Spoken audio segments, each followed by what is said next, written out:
Hello everyone, hope you are all fine. Welcome to my channel Quanta Education. In this video, we are going to learn about present indefinite tense. Don't forget to press the like button and subscribe my channel if you like the video. First of all, let us see what is tense. Tense is the time described by a verb and shown by its grammatical form. क्रिया के द्वारा जिस समय का बोध होता है उसे ही टेंस कहते हैं.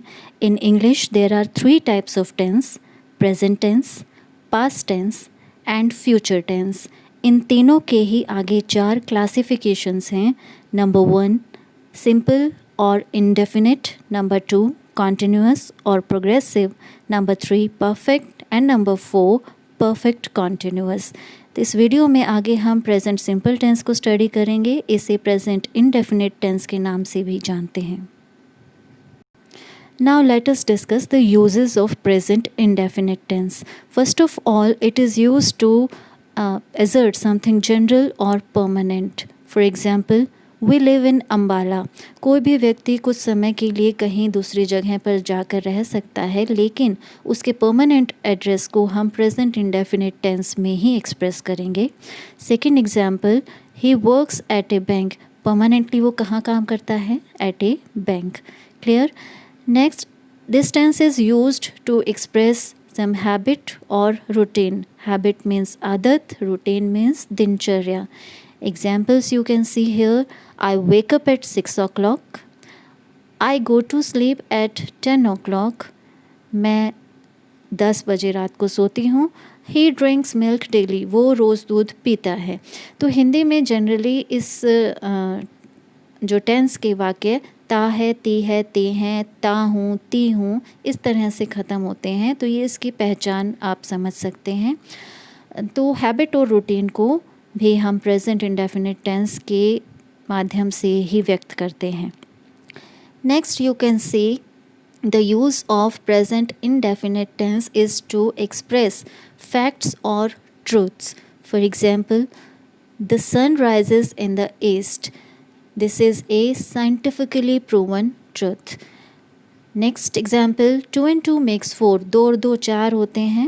ये भी universally accepted fact है. So next, present indefinite tense is used to assert some schedule. Schedule means fixed events in a timetable. Timetable में जो निर्धारित घटनाएं होती हैं उसको हम schedule कहते हैं. For example, our class starts at 9 o'clock. Her school college में क्लासेस के पीरियड्स के स्टार्ट होने का, ख़त्म होने का जो टाइम है वो फिक्स होता है. उसे प्रेजेंट इंडेफिनिट टेंस में हम शो करते हैं. Next example, the train leaves at noon. तो ट्रेन्स, एरोप्लेन्स, बसेस, इनका भी एक शेड्यूल होता है. उसे भी प्रेजेंट इंडेफिनिट टेंस में ही हम बताते हैं. Next, frequency of action is also shown through present indefinite tense. Frequency means बारंबारता, कोई कार्य कितनी बार हुआ है, इसके लिए भी हम present indefinite tense यूज़ करते हैं. उसमें कुछ adverbs of frequency का हम यहाँ यूज़ करते हैं जिन्हें लिस्ट आउट किया गया है. ये हम डिस्कस करेंगे. Always means हमेशा, rarely मुश्किल से कभी, usually अधिकतर, डेली प्रतिदिन, समटाइम्स कभी कभी, हार्डली एवर बहुत कम, मुश्किल से ही कभी, नेवर कभी नहीं, एंड ऑफन अधिकतर, and there are others. So examples आप देखिए. She always takes the bus. वो हमेशा बस लेती है. Ravi rarely comes late. तो रवि बहुत कम लेट आता है. तो कोई भी कार्य की बारंबारता या फ्रीक्वेंसी शो करनी हो हमें, तो हम प्रेजेंट इंडेफिनिट टेंस को यूज़ करते हैं. I hope uses of this tense are clear to you. किसी भी टेंस के स्ट्रक्चर को हम 3 फॉर्म्स में जनरली स्टडी करते हैं: एफर्मेटिव, नेगेटिव एंड इंट्रोगेटिव. पहले इनका मीनिंग समझेंगे. एफर्मेटिव फॉर्म मीन्स जब हम किसी बात की पुष्टि करते हैं. नेगेटिव फॉर्म में हम किसी बात को नकारते हैं, और इंट्रोगेटिव फॉर्म में हम किसी बात पर प्रश्न उठाते हैं. So in affirmative form we validate something, in negative form we negate something, and in interrogative form we question something. Present indefinite tense को समझने के लिए सब्जेक्ट वर्ब एग्रीमेंट को समझना भी बहुत ज़रूरी है, यानी किस सब्जेक्ट के साथ हमें कौन से वर्ब की फॉर्म यूज़ करनी है। सो फर्स्ट पर्सन में हमारा आता है I and we. Second person singular और प्लूरल दोनों के लिए हम यू यूज़ करते हैं। तो एक बात मैं अक्सर बच्चों को समझाती हूँ कि फर्स्ट एंड सेकंड पर्सन के अलावा जो भी सब्जेक्ट होता है वो सब थर्ड पर्सन में आते हैं। वो प्लूरल हो सकते हैं और सिंगुलर भी हो सकते हैं। तो यदि हमारा सब्जेक्ट आई, वी, यू या दे है, इनमें से कोई है, तो हमें वर्ब की फ़र्स्ट फॉर्म यूज़ करनी है, जिसे बेस फॉर्म ऑफ वर्ब भी कहते हैं।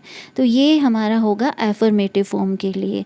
लेकिन अगर हमारा नेगेटिव फॉर्म हम यूज़ कर रहे हैं तो हम यूज़ करते हैं डू हेल्पिंग वर्ब, यहाँ लिखा है, और उसके बाद में नॉट हम यूज़ करेंगे और उसके बाद हम यूज़ करेंगे first form of verb. Do not को हम कंट्रैक्टेड फॉर्म में डोंट भी लिख सकते हैं। Clear?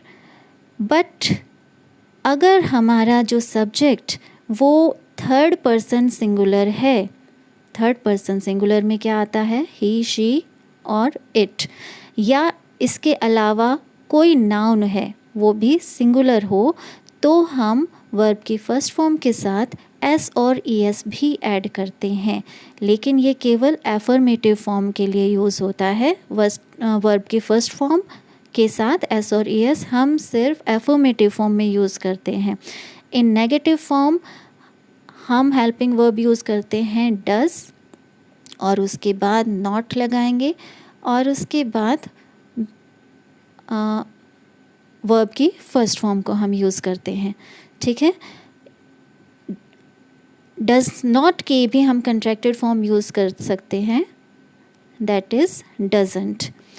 And in interrogative form हम सबसे पहले डज़ हेल्पिंग वर्ब यूज़ करते हैं, उसके बाद सब्जेक्ट, और उसके बाद वर्ब की फ़र्स्ट फॉर्म। यानी कि वर्ब की फ़र्स्ट फॉर्म के साथ एस और ए एस हमें सिर्फ यूज़ करना है एफर्मेटिव फॉर्म में, बाकी नेगेटिव या इंट्रोगेटिव फॉर्म में यूज़ नहीं करना है। उसमें हम केवल वर्ब की बेस फॉर्म ही यूज़ करेंगे। स्टूडेंट्स कई बार ऐसे कंफ्यूज हो जाते हैं कि वर्ब के फर्स्ट फॉर्म के साथ एस और ई एस ऐड करते समय स्पेलिंग किस तरह से चेंज होती है, किस वर्ब में हम एस ऐड करेंगे, किस में ई एस ऐड करेंगे। इसमें अक्सर स्टूडेंट्स कंफ्यूज रहते हैं, इसको हम आगे समझेंगे। See, with most verbs we add S, ज़्यादातर वर्ब्स के साथ हम एस ऐड करते हैं। एग्जाम्पल्स में आप देखिए, डांस, इसकी स्पेलिंग में लास्ट में एस ऐड किया तो it will become dances. Cook, end में एस ऐड किया, it will change into cooks. Sleep, sleeps. ठीक है? लेकिन अगर हमारी वर्ब लास्ट में O, double S, S H, C H या एक्स इन लेटर्स से हमारी स्पेलिंग वर्ब की ख़त्म हो रही है, तो हमें एस ऐड नहीं करना है, we have to add E S. तो एग्जाम्पल्स के थ्रू आप समझिए। फर्स्ट वर्ड आप देखिए, पास, लास्ट में डबल एस है तो हमने इसकी स्पेलिंग में ई एस यहाँ जोड़ दिया, पास, पासेस। वॉश में एस एच है लास्ट में तो ई एस जोड़ा, will change into teaches and fix will change into fixes। इसी तरह से go लास्ट में o है तो es इसमें ऐड करेंगे हम, it will become goes। एक और बात आपको ध्यान रखनी है कि अगर हमारी वर्ब की स्पेलिंग कॉन्सोनेंट और y से ख़त्म हो रही है तो हमें इसमें y को ड्रॉप करना है और IES ऐड करना है, यानी कि हम y को हटा देंगे और उसकी जगह IES ऐड करेंगे। एग्जाम्पल में आप देखिए, स्टडी, इस वर्ब में लास्ट में y है और उससे पहले D कॉन्सोनेंट है तो इसमें हमने वाई को हटाया और उसकी जगह ऐड कर दिया IES। कॉन्सोनेंट आई होप आप सब समझते होंगे। इंग्लिश अल्फ़ाबेट में 5 वॉवल्स होते हैं, A, E, I, O and U। इसके अलावा जो भी लेटर्स बचे वो सब कॉन्सोनेंट्स हैं। क्लियर? अदर्स में आप देखिए कि हैज़ को हम चेंज करते हैं, सॉरी हैव को हम चेंज करते हैं हैज़ में। प्रेजेंट इंडेफिनिट टेंस में अलग अलग सेंटेंस फॉर्म्स में हमें कौन सा रूल अप्लाई करना है, उसमें सेंटेंस स्ट्रक्चर क्या होगा, इसको हम आगे देखेंगे। तो सबसे पहले एफर्मेटिव फॉर्म में हम देखेंगे, ये मैं आपको समझा चुकी हूँ, एफर्मेटिव, नेगेटिव, इंट्रोगेटिव तीनों फॉर्म्स। तो एफर्मेटिव फॉर्म में हमारा रूल होगा subject plus first form of verb, S और ES प्लस ऑब्जेक्ट। ये एस और ES मैंने आपको समझाया था, ये हम थर्ड पर्सन सिंगुलर के साथ ही यूज़ करते हैं, बाकी फर्स्ट और सेकंड पर्सन के साथ हम इसको ऐड नहीं करते हैं। एग्जाम्पल्स में देखिए, I drink tea. I first person है इसलिए हमने वर्ब की फ़र्स्ट फॉर्म यूज़ की है ओनली, इसके साथ हमने एस और ES ऐड नहीं किया है। नेक्स्ट एग्जाम्पल आप देखिए, he goes to work. He third person है, सिंगुलर है, तो हमने वर्ब की फ़र्स्ट फॉर्म के साथ एस और ES भी ऐड किया है, यहाँ आप देखिए। इसके बाद हम देखेंगे नेगेटिव और इंट्रोगेटिव फॉर्म में जैसा सेंटेंस स्ट्रक्चर कैसे होता है। सबसे पहले नेगेटिव फॉर्म में हमारा स्ट्रक्चर होगा सब्जेक्ट प्लस डू नॉट और does not plus first form of verb plus object. तो हम डू नॉट को डोंट भी लिख सकते हैं और डज नॉट को डजेंट भी लिख सकते हैं कंट्रैक्टेड फॉर्म में, ये भी मैं आपको बता चुकी हूँ। डू हमें यूज़ करना है फर्स्ट पर्सन और सेकंड पर्सन के साथ, और डज़ हमें यूज़ करना है थर्ड पर्सन सिंगुलर या एनी नाउन हो, सिंगुलर हो। क्लियर? एग्जाम्पल्स में देखिए, I do not drink tea. I first person है तो हमने डू हेल्पिंग वर्ब यूज़ की है, नॉट तो हमें यूज़ करना ही है क्योंकि ये नेगेटिव सेंटेंस है। ठीक है, नेक्स्ट एग्जाम्पल में देखिए, he does not go to work. यहाँ गो की स्पेलिंग में मिस्टेक है, तो ही सब्जेक्ट हमारा थर्ड पर्सन सिंगुलर है इसलिए हमने डज़ हेल्पिंग वर्ब को यूज़ किया है और नॉट लगाएंगे, उसके बाद वर्ब की बेस फॉर्म यूज़ करेंगे। Clear? Next we see the interrogative form of sentence. इसमें हमारा स्ट्रक्चर कैसा रहेगा, डू और डज़ हेल्पिंग वर्ब को हम शुरू में यूज़ करेंगे और उसके बाद सब्जेक्ट को लगाएंगे, फिर base form of verb, then object, और लास्ट में हमें इंट्रोगेटिव मार्क भी यूज़ करना है जिसे क्वेश्चन मार्क भी बोल देते हैं। ठीक है, तो यहाँ ये स्ट्रक्चर आपको ध्यान रखना है कि इंट्रोगेटिव फॉर्म में हेल्पिंग वर्ब और सब्जेक्ट की पोजीशन इंटरचेंज हो जाती है, यानी सब्जेक्ट हेल्पिंग वर्ब से बाद में आता है। एग्जाम्पल्स में आप देखिए, डू यू ड्रिंक टी। तो डू हेल्पिंग वर्ब हमें यूज़ करना है फर्स्ट पर्सन और सेकंड पर्सन के लिए, यू सेकंड पर्सन है तो हमने डू यूज़ किया। डू यू ड्रिंक टी, क्या तुम चाय पीते हो। सेकंड एग्जाम्पल में देखिए, does he go to work. He third person है, सिंगुलर है, इसलिए हमने डज़ हेल्पिंग वर्ब यूज़ किया है। I hope this much is clear to you. अब इस वर्कशीट के थ्रू हमने जो भी कुछ स्टडी किया है उसको एक बार रिवाइज़ कर लेते हैं। Choose the correct form of verb. तो ब्रैकेट में जो वर्ब्स यहाँ पर दी हुई हैं उनके सही फॉर्म को हमें यूज़ करना है। हमें ये देखना है कि क्या हमें वर्ब की बेस फॉर्म ही यूज़ करनी है या उसके साथ एस और ES भी लगाना है, या हमें डू या डज़ हेल्पिंग वर्ब भी यूज़ करना है। तो ये बातें हम देखेंगे। फर्स्ट सेंटेंस देखिए, I live in Tokyo. I first person है तो वर्ब की बेस फॉर्म यूज़ होगी, यहाँ पे नो चेंज। सेकेंड सेंटेंस में, we like to travel. We subject भी फर्स्ट पर्सन है तो यहाँ first form of verb use होगी, नो चेंज।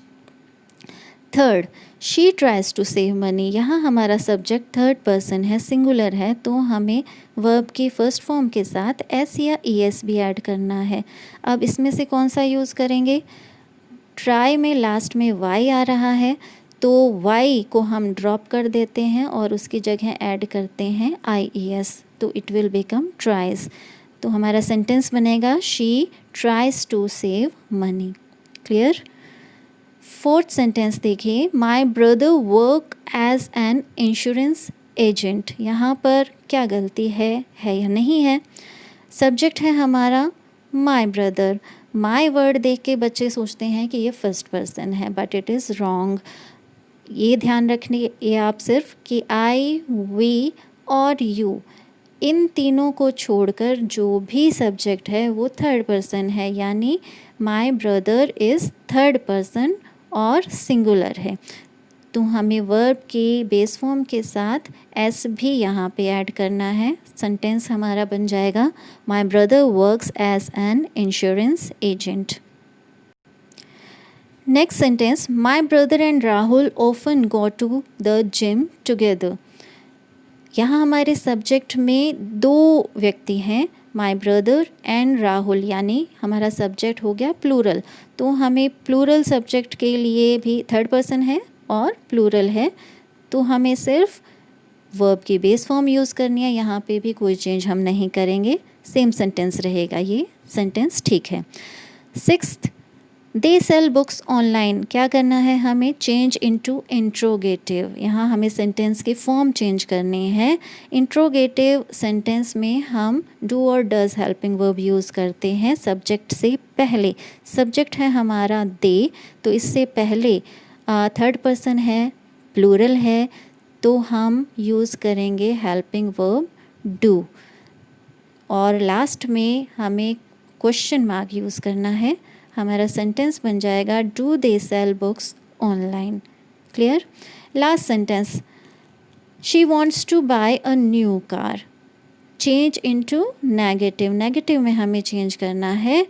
नेगेटिव फॉर्म में हम यूज़ करते हैं डू और डज हेल्पिंग वर्ब, और साथ में नॉट भी यूज़ करते हैं। तो कहाँ पर आएगा डू या डज? सब्जेक्ट के बाद शी थर्ड पर्सन है, सिंगुलर है, इसके बाद डज लगाएंगे और फिर नॉट लगाएंगे, और उसके बाद first form of verb use करेंगे, ये एस हट जाएगा। तो our sentence will become she does not sorry यहाँ पे वॉन्ट आना था, she does not want to buy a new car. So I hope this topic is clear to you. Thanks for watching.